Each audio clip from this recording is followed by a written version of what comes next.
میرا بھائی میلاد کے جلوس نکالنا یا میلاد منانا یا میلاد میں 100 من کی حلوے کی دیگ پکانا یا 2.5 من کے کیک بنانا، یہ ساری بدعات، ان کا اسلام یا دین سے کوئی تعلق نہیں۔ دعا کریں جو کر رہے ہیں اللہ ان کو ہدایت، اور اتنا خرچ جو کر رہے ہیں یہ اکٹھا کر کے غریبوں کو دے دیں۔ لوگوں کو تو روٹی نہیں ملتی، تم دیگیں پکا رہے ہو 100 من کی۔ لوگوں کو تو گڑ کھانے کو نہیں ملتا، گڑ بصل نہیں ملتا۔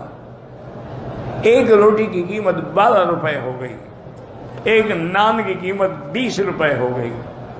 120 روپے کا 1 کلو بینگن ملتا ہے، جو کبھی 2 روپے کے بھی نہیں بلکہ 4 آنے کلو ملتا تھا۔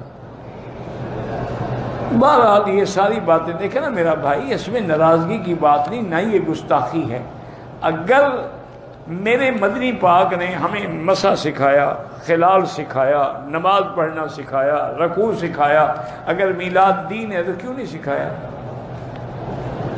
کیا وجہ؟ جب دین مکمل ہو گیا تو حضور یہ چھوڑ گئے مولوی کے لیے، الیوم اکملت لکم دینکم، دین کامل کر دیا ہم نے، تو اس میں تو ہے ہی نہیں، نہ قرآن میں ہے نہ حدیث میں ہے۔ اور اگر یہ دعویٰ کریں گے جی ہم محبت سے کرتے ہیں تو ابو بکر سے تمہیں زیادہ محبت نہیں ہے، نہ عمر عثمان و علی سے زیادہ محبت ہے، نہ حسنین کریمین سے زیادہ محبت ہے، انہوں نے نہیں کیا، تمہاری محبت بھی زیادہ ہو گئی۔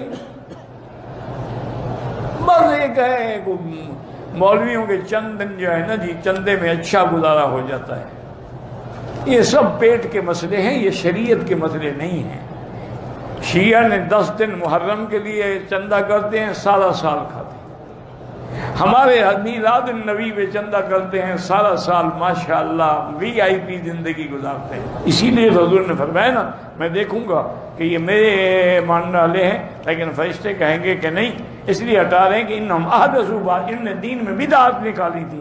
تو حضور فرماتے ہیں میں کہوں گا سوکن لہم سوکن لہم، اللہ ان کو برباد کرے، لے جاؤ ان کو، میں